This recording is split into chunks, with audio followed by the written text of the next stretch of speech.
it's a great honor and a great inspiration for me to see all of you here. You know, Max and Nellie and Uli, Nick, Michelle, who unfortunately can't be here.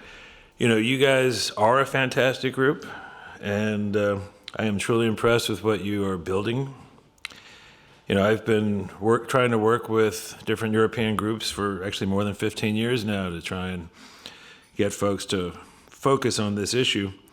You know, and in that time, we've notched a few wins.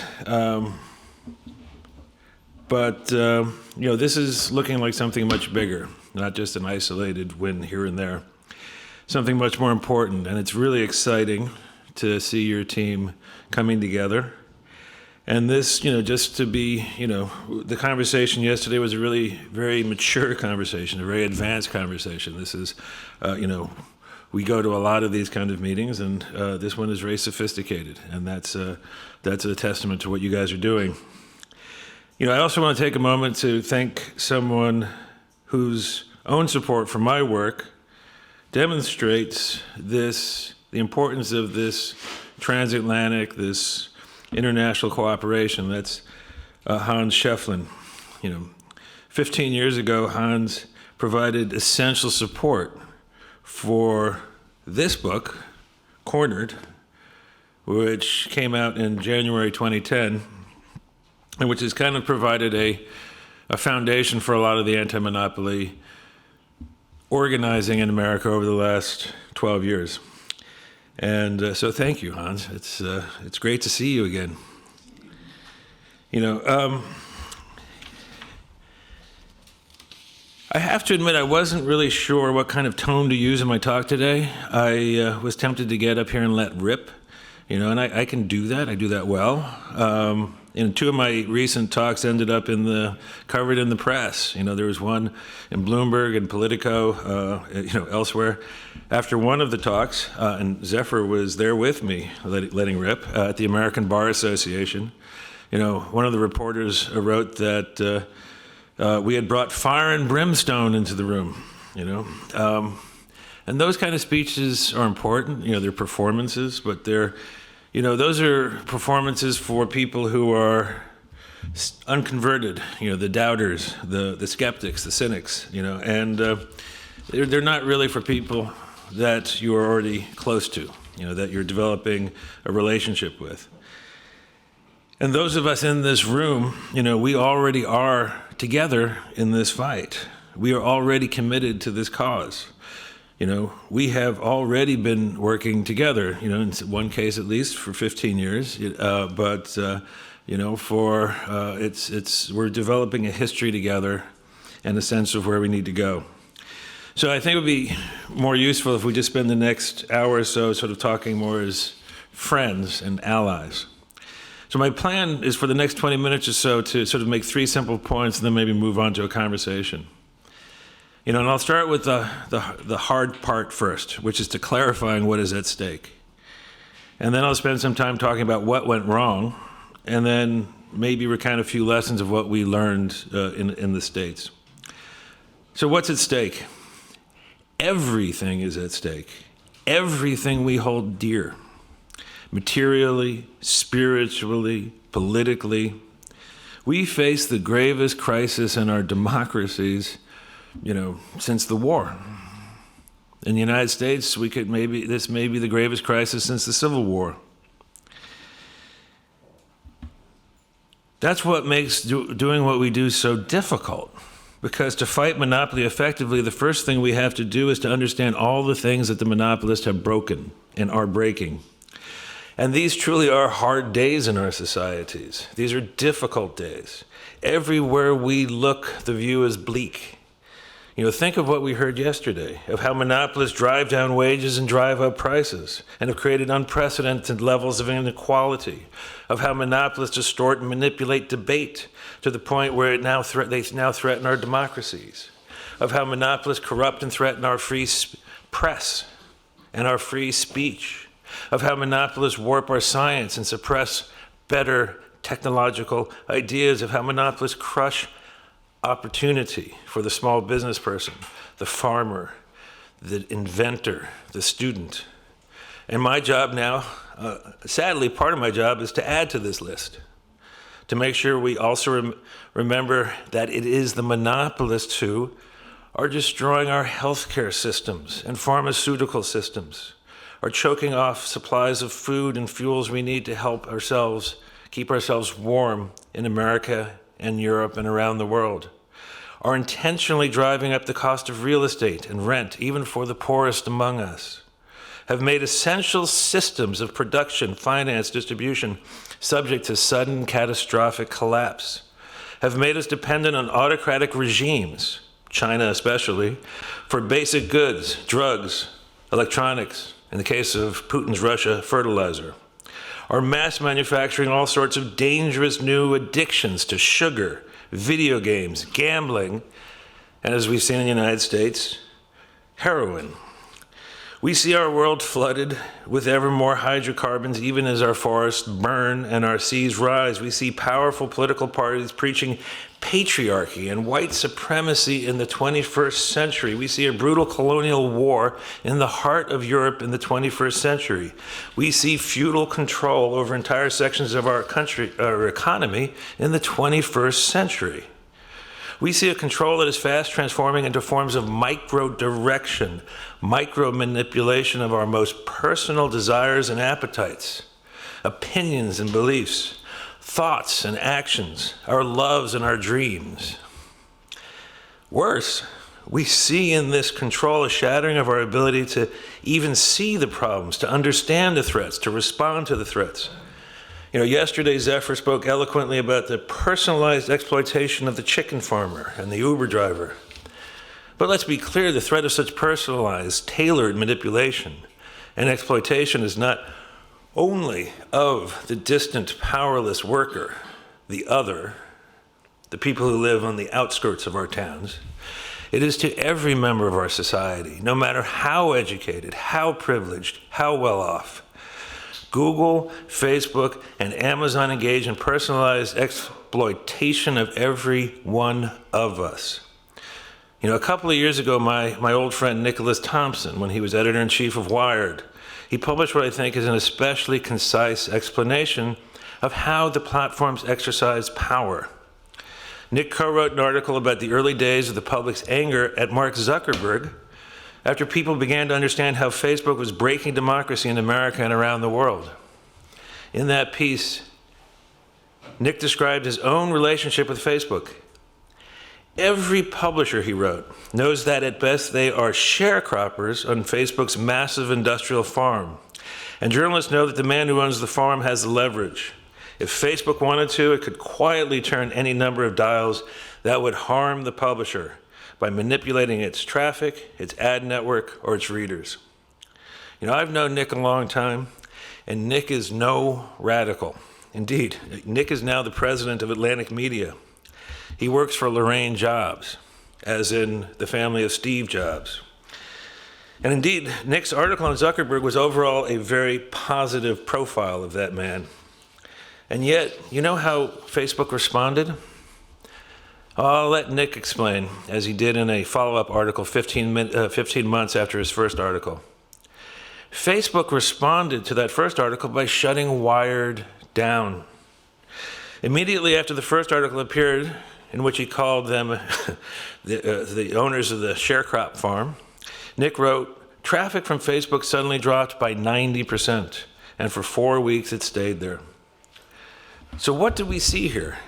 We see one of the world's most influential journals and some of the world's most influential journalists being educated about how they no longer control their own destiny, but rather depend on someone far more powerful to get to market, to get to their readers. We see a system built to repeat these lessons of dependence, exploitation, and fear day after day, month after month, year after year in an infinite loop. What we see is autocracy automated. And let's be clear, this system is designed to make it ever harder for we, the people, to come together to combine our powers into an effective response.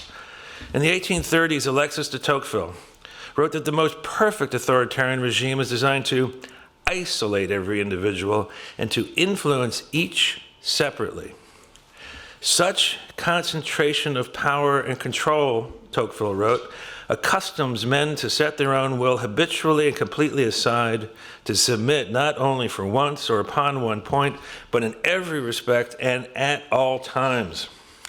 And indeed, this targeted, personalized delivery of information, this targeted, personalized exploitation of the individual business and individual person, this targeted, personalized imposition of fear is fast resulting in the atomization of the public itself to a point where joint action will become impossible, where fixing the problem will become impossible.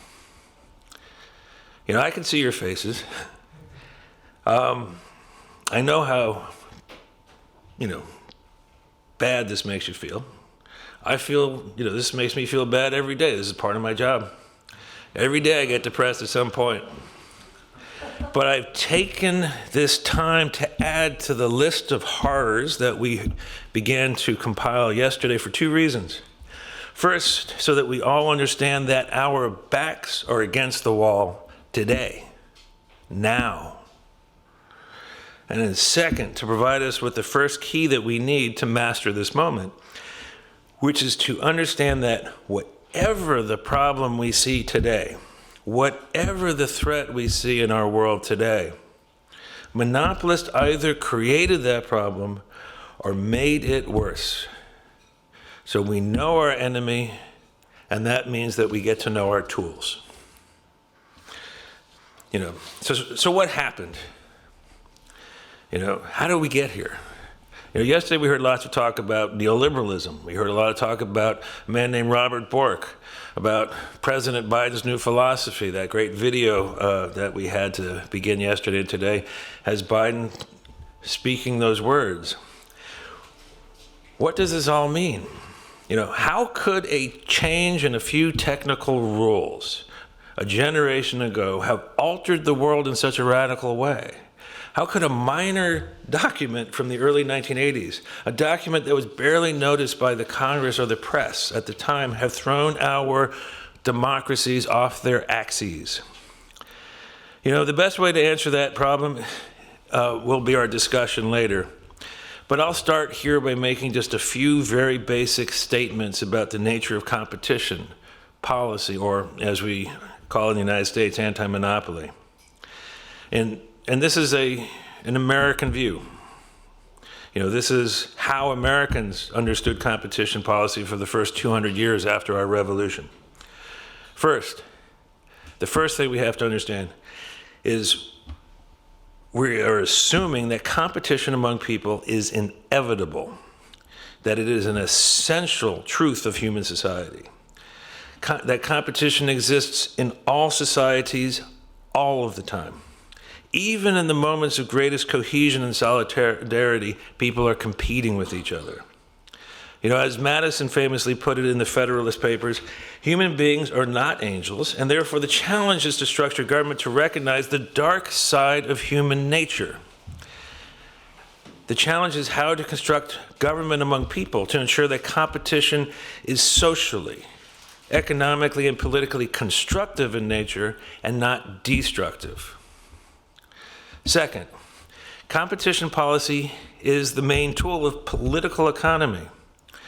It is how citizens determine whether corporations and markets are structured to promote the liberty and well-being of the individual, the ability of citizens to make wise decisions, the security and prosperity of individuals and of the nation, the stability of our democracy, or not. These are always political decisions. So third, political economics can be understood as the art of governing how people compete with and exercise power over one another. Competition policy is not, therefore, something that only the Department of Justice Antitrust Division and the FTC do, or DG Competition does. Competition policy is everywhere. Competition policy is what we, the people, do through our government. In America, this understanding of competition policy dates to the Revolution. At the practical level, anti-monopoly policy was the essence of the revolution. For 200 years, it was the main tool we used to achieve the goals of the revolution, the goals of equality, of liberty, of democracy. To understand the fundamentally political way in which we understood these laws, I'll quote Senator Sherman, who was the main author of the antitrust law that bears his name, in a speech that he made in support of the bill that bill. It is the right, he said, of every person to work, labor, and produce in any lawful vocation, and to transport his production on equal terms and conditions and under like circumstances. This is industrial liberty and lies at the foundation of the equality of all rights and privileges. So more than 100 years after the American Revolution, a few years after the Civil War, we reestablished with the Sherman Antitrust Act a vision, the same vision that had been established 100 years before at the Revolution. And it was founded, the primary tool was competition policy, was anti-monopoly. So, another point.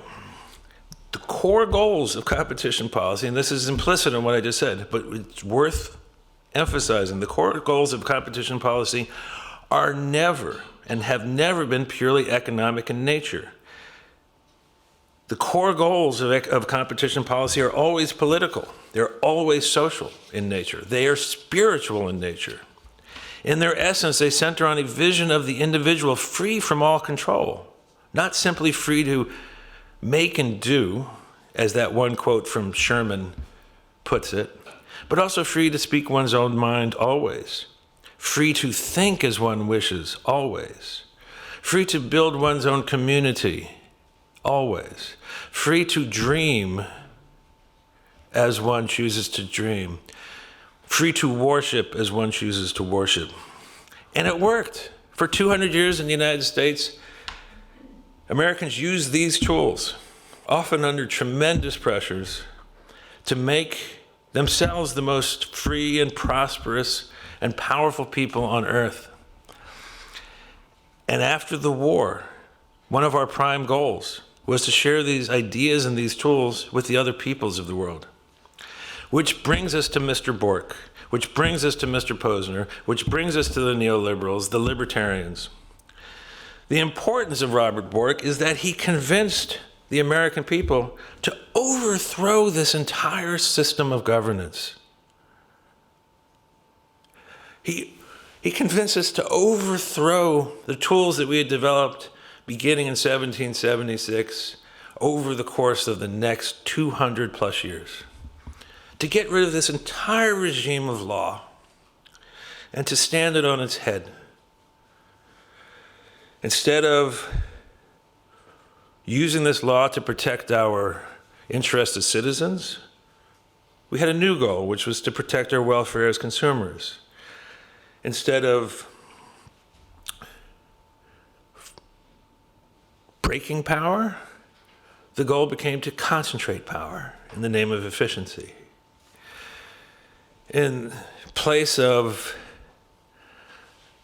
measuring this by looking at the structure of markets to ensure that we have a distribution of power, we were going to focus only on the price of the final good.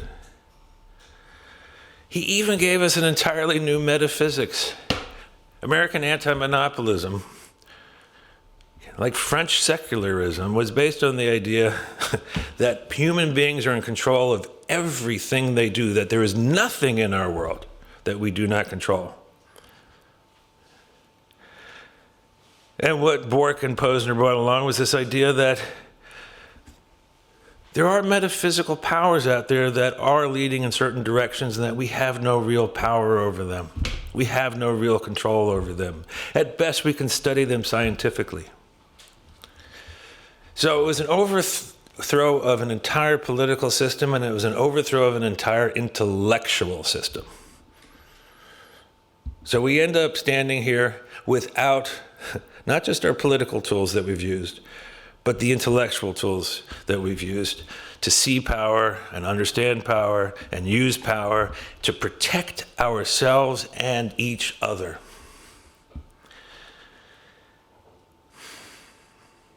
Just to boil this down, late in the Civil War, President Lincoln captured the essence of this problem in his usual elegant and compact way. We all declare for liberty, he said, but in using the same word, we do not all mean the same thing.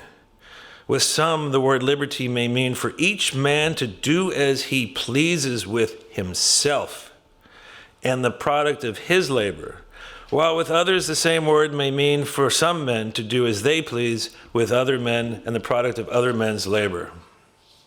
Now, this was about slavery, but it was also the essential truth of the American Revolution, the essential truth of American anti-monopoly.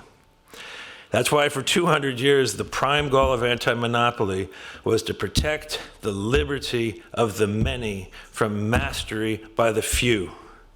Thanks to Robert Bork, for the last 40 years, the goal of competition policy in America and in most of Europe has been to protect the liberty of the powerful to master the many. So how do we win? First, we recognize that we are already winning. We already have the initiative. We already have the powerful scared of us. I'm going to mention 4 obvious proofs of this. They're all ones that you know, but I'll just recount them quickly. People. You know the names: Lena Khan, Tim Wu, Jonathan Cantor, Catherine Tai at the Trade Representative. She's a great ally. There's others in the U.S. government. Our friend Sabila Rahman, Sally Hubbard, who worked at Open Markets until 2 weeks ago. She just recently joined Jonathan Cantor in the Department of Justice as his special counsel. Zephyr herself, who is working in the New York State Attorney General's office,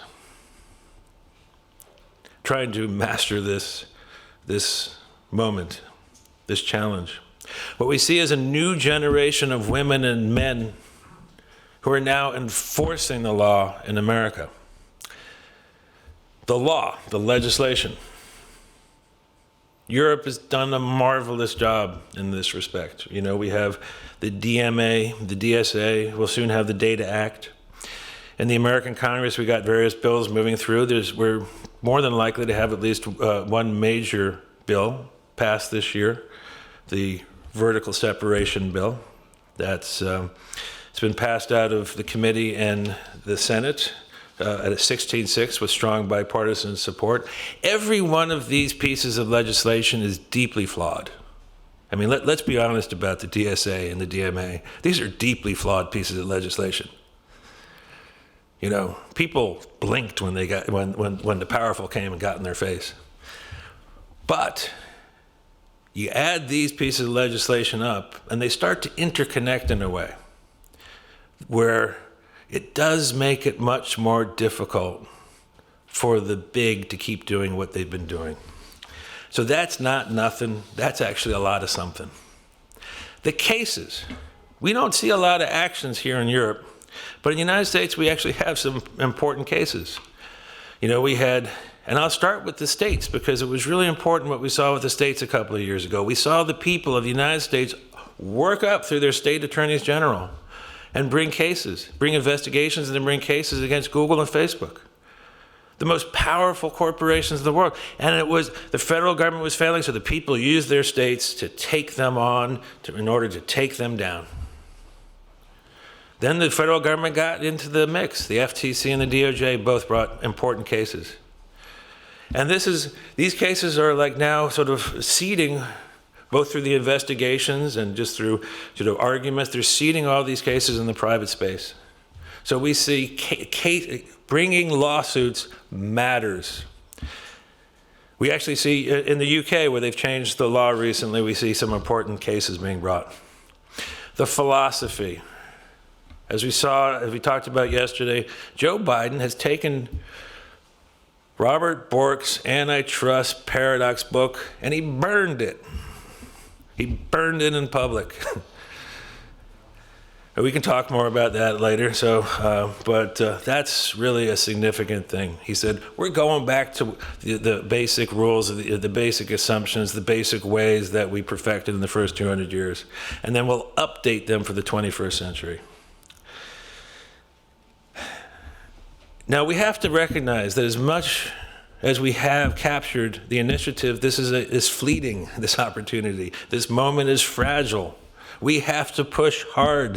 In the United States, we see Trumpism still very much alive. We see libertarianism very much alive. So in the United States, we've got weird nationalistic populism tied with corporate libertarianism in the form of the GOP. We see the enclosure of information, the weaponization of information by these corporations that we are fighting. We see the war in Ukraine, which is distracting people, making people say, oh, maybe we do need national champions. Now, we can talk later about specifically, what kind of laws we should be focusing on. But I'm just going to focus on a couple of last things. One of the most important is we must work together. Yesterday we heard someone up here from DG Justice say, yeah, it's time for America to lead. We can't really do anything. These are American corporations. We dare not touch American corporations. That's pathetic. Is Europe sovereign? Are the nations of Europe not sovereign? Would the United States allow European corporations come into our country and destroy our democracy? I will guarantee you not. Why would you let U.S. corporations come into your country and destroy your democracy? Why do you abide having, Margaret Vestager do nothing for the last 4 or 5 years? Really nothing. Fitbit she let go through. Another point, second and last point, aim big. The name of this convening is Rebalancing Power. Maybe the next convening should be Taking Power, because we're not rebalancing power with the corporations. We are retaking control over the entire corporate sphere. That's our goal. Corporations are pieces of government that we license to work for us. They are not properties. For the first 100 years in America, there was nothing like a modern corporation. All corporations were treated as public property. This is our world. It's our world. And we mean to have it and own it. And the last thing I'll say is it's important for everybody, all of us, to relearn to dream. The thing about anti-monopoly, we've been taught to think anti-monopoly is about this technical thing or that technical thing. At its essence, this is what I said before, at its essence, anti-monopoly is to make the individual free. To dream of a different world, dream of a different self, and make that so. We have been, for the last 40 years, retreating. We've been on our heels for 40 years. It's time to imagine where we intend to go. So that's the last thing. It's the most important thing, perhaps of all, is to remember to relearn how to dream.